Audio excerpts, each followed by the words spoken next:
Hello friends, welcome to my channel. আজকে আমি আপনাদের সাথে শেয়ার করব মহাকুম্ভে যাওয়ার একটা ব্লগ। না, আমি যাইনি, আমার হাজব্যান্ড গিয়েছিল তার বন্ধুদের সাথে।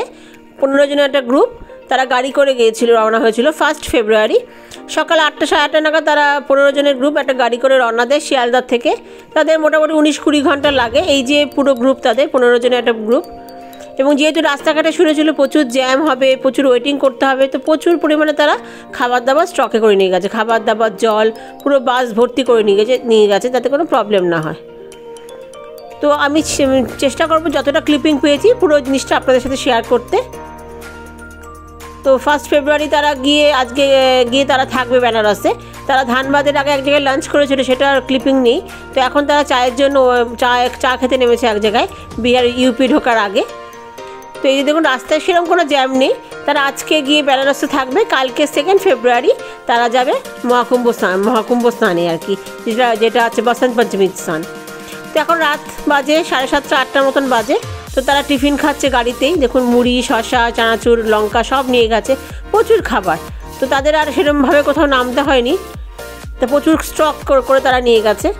তো তাদের বেনারসে একটা গেস্ট হাউস বুক আছে, তারা সেখানেই আজকে গিয়ে থাকবে। কাল সকাল আবার মহাকুম্ভের উদ্দেশ্যে বেরাবে এবং তারপর কালকে স্নান করে কালকে আবার বেনারসে ফিরে আসবে। পরশুদিন আবার কলকাতায় ব্যাক করবে। তো পুরো যতটা পারবো আপনার সাথে শেয়ার করার চেষ্টা করব।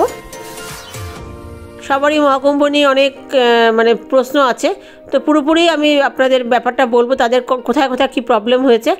তাদের যেতে সেরকম কোনো প্রবলেম হয়নি, কারণ এখান থেকে বেনারস যেতে এমনি 17-18 ঘন্টা লাগে, তাদের ওরমই লেগেছিলো। আর তারপরে তারা নেমেছিল চা খেতে, ব্রেকফাস্ট, লাঞ্চ করতে।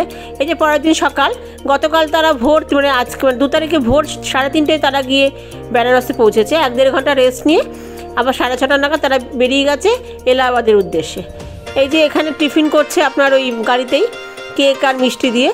কিন্তু তাদের এলাহাবাদ থেকে বেনারস থেকে এলাহাবাদ যে 2-2.5 ঘন্টা লাগে, তাদের সেরকমই টাইম লেগেছিলো। যেরকম বলছে যে 17-18 ঘন্টা দাঁড়িয়ে আছে গাড়িতে, তাদের কিন্তু অত টাইম লাগেনি।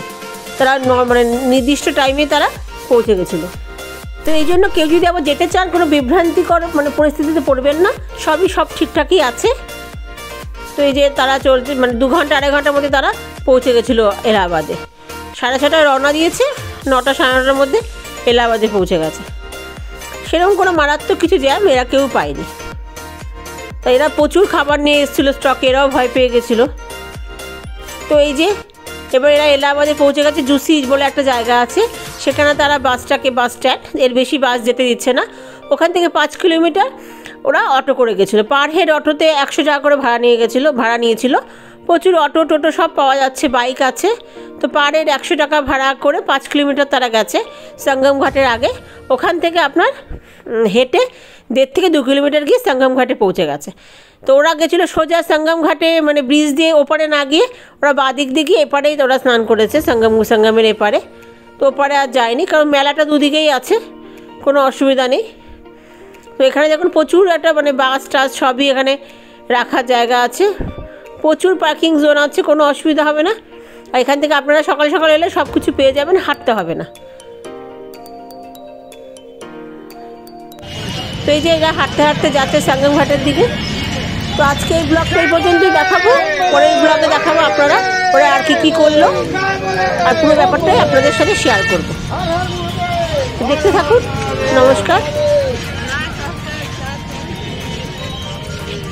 আর কেমন লাগলো অবশ্যই আমাকে জানাবেন, আর পরের ব্লগটা অবশ্যই করে দেখবেন পুরো জিনিসটা দেখার জন্য, কুম্ভ মেলার পুরো ব্যাপারটা জানার জন্য পরের ব্লগটা অবশ্যই করে দেখবেন।